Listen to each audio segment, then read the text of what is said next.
a todos! Sejam bem-vindos a mais uma edição do Café com Journal. Meu nome é Akira e junto com a doutora Bruna vamos apresentar as principais novidades dessa semana no mundo da cardiologia. Começamos então por uma publicação do Lancet de mais uma subanálise do Paradigm-HF, estudo de grande impacto publicado em 2014 no New England e já comentado no Café com Journal da semana passada.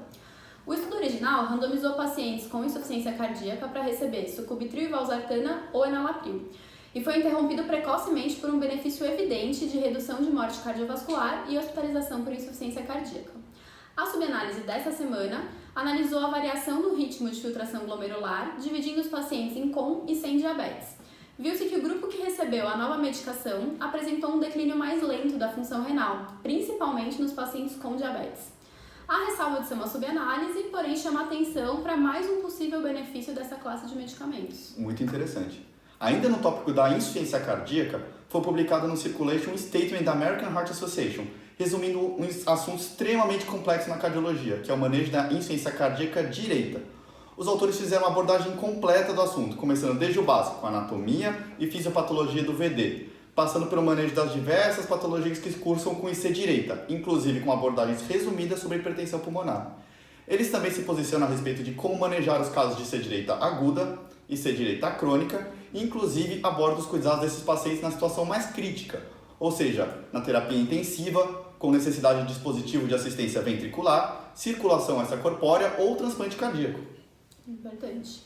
Já no JACC, temos uma subanálise do SPRINT, um estudo publicado no New England em 2015. Apenas para recordarmos, o SPRINT mostrou que o controle agressivo da pressão arterial sistólica, com meta menor do que 120 mm de mercúrio, reduziu eventos cardiovasculares compostos em pacientes hipertensos não diabéticos com risco cardiovascular aumentado. Entretanto, o controle intensivo da PA aumentou muito a incidência de eventos adversos. Nesse cenário, essa subanálise se propõe a avaliar uma dúvida: quem são os pacientes que mais se beneficiam de uma pressão arterial mais baixa? Os autores dividiram a população conforme o risco cardiovascular e observaram que somente nos pacientes com risco cardiovascular muito elevado, ou seja, acima de 18% pelo score AS-CVD, os benefícios superam os riscos no controle intensivo da pressão arterial. Muito bacana. Já no European Heart Journal, essa semana foi publicada uma meta-análise sobre um assunto cada vez mais importante, que é o que fazer se o paciente que já possui fibrilação atrial precisa fazer uma angioplastia com stent. A gente sabe que até 10% dos nossos pacientes com FA precisam ser submetidos à angioplastia em algum momento da sua vida.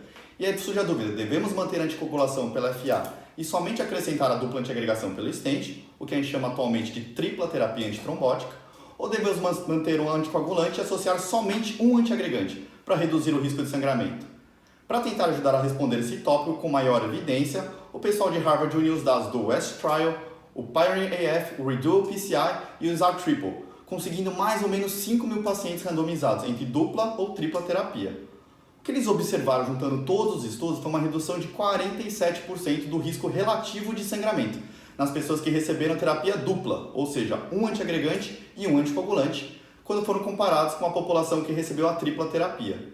E o mais interessante de tudo é que, apesar de estar associado a menor taxa de sangramento, não foi observado aumento de desfechos cardiovasculares ou de mortalidade.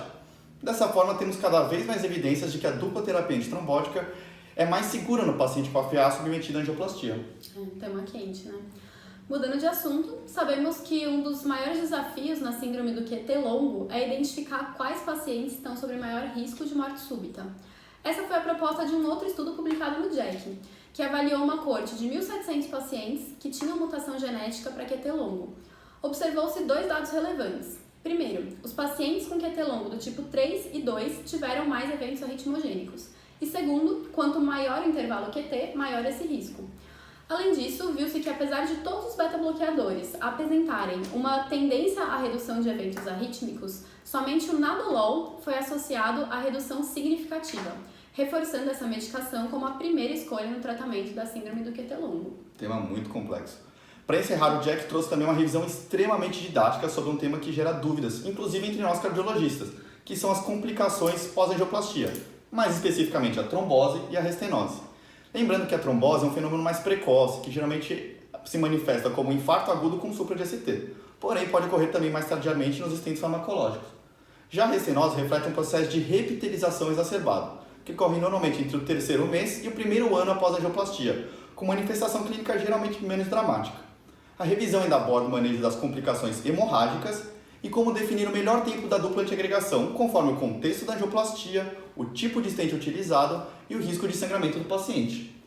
Então encerramos por aqui. Nos vemos na próxima semana. Até a próxima!